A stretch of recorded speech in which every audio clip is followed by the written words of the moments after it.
Another aspect of weather forecasting is accurate, up-to-the-minute weather measurements. We're all fortunate the state has one that's considered to be one of the world-class weather systems in the Oklahoma Mesonet.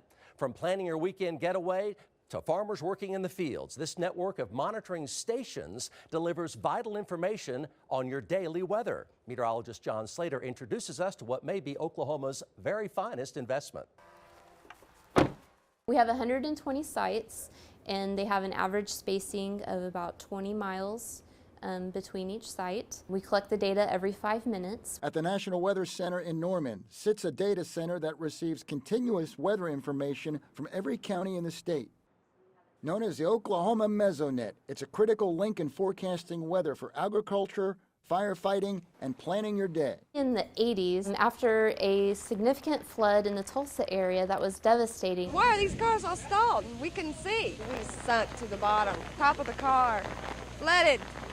Oklahoma weather. People recognized that we needed early detection. We needed to know when it rained, how much rain actually fell in an area. That 1980s flooding spurred Dr. Ken Crawford to develop the network's basic design. He saw that that kind of network would be so beneficial for the rest of the state. The University of Oklahoma and Oklahoma State, normally rivals in just about every aspect, came together to advance the idea and build out what is now today's network of 120 monitoring stations across the state, known as the gold standard for weather data collection and monitoring. We've been so fortunate with our history and our success here in Oklahoma. The state of New York now has a statewide Mesonet, very similar to ours, where some former employees of ours have helped them build up their network. But even other countries, we're working with some people in Peru right now.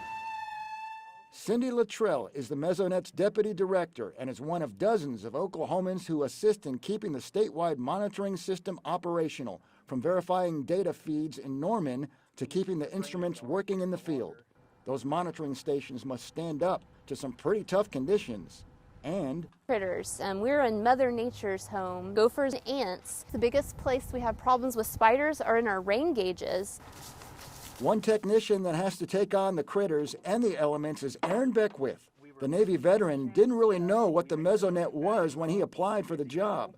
Now 3 years in, he understands his important role. Did not realize all of the assets and the entities that utilize our data. Firefighters, farmers, we've had people come up to us and thank us for what we do because they use our data every day. It really is rewarding, and it makes me love what I do every day. 210-mile-per-hour wind shear coming into El Reno. Observing extreme weather can take a toll, and some of the Mesonet stations have taken direct hits from tornadoes. Over the years, we've only had 4 known tornado strikes. That El Reno 2011 storm was the very first time we know that a site was hit by a tornado. We measured 151-mile-per-hour wind gusts during that event, which still stands as the state record highest measured wind gust. After a quarter century of watching the weather day and night, from Boise City to Broken Bow, it's likely Mesonet can be considered one of the state's best investments, and it continues to play a critical role in weather monitoring and prediction. For over 25 years, we've been collecting data from all of our weather stations. Our goal is scientific quality, world-class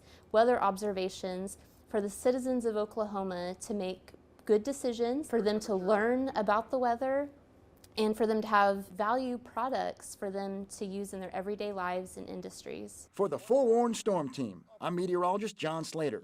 That vision has really paid off in so many ways, a truly invaluable operation.